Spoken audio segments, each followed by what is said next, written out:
Hi friends, welcome to our channel. మనం ఇప్పుడు రెండు తలల పక్షి అనే ఒక చిన్న స్టోరీని చెప్పుకుందాము.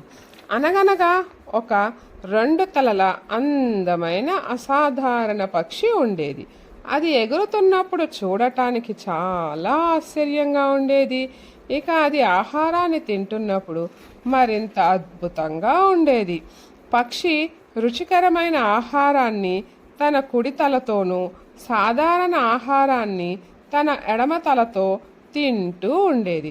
ఒకరోజు ఎడమ తల కుడి తలతో ఈ విధంగా అన్నది, ప్రియమైన కుడి తల, నీవు ప్రతిరోజు రుచికరమైన ఆహారాన్ని తింటున్నావు. ఈరోజు ఆ రుచికరమైన ఆహారాన్ని నా కోసం ఎందుకు వదిలేయకూడదు? నేను కూడా ఆ రుచికరమైన ఆహారాన్ని తినాలనుకుంటున్నాను అన్నది. ఆ మాటలకు కుడితల ఈ విధంగా బదులిచ్చింది, నీవు ఏమి అడగాలనుకుంటున్నావు? మనం తిన్న ఆహారం అంతా ఒకే కడుపులోకి వెళ్తాయి. నీవు అసాధారణ ఆహారాన్నే తిను, నువ్వు సాధారణ ఆహారాన్నే తిను. ఆ మాటలకు ఎడమ తల చాలా విచారపడింది. కొద్ది రోజులకు కరువు కాలం వచ్చింది. ఆహారం చాలా అరుదుగా దొరుకుతున్నది. కంటికి ఎటువంటి జంతువులు కనబడడం లేదు. రెండు తలల పక్షికి అడవిలో పండ్లతో నిండైన చెట్టు కనిపించింది. అది అక్కడికి ఎగురుతూ వెళ్ళింది. ఎడమ తల ఆ పండ్లు విషపూరితమని గ్రహించింది.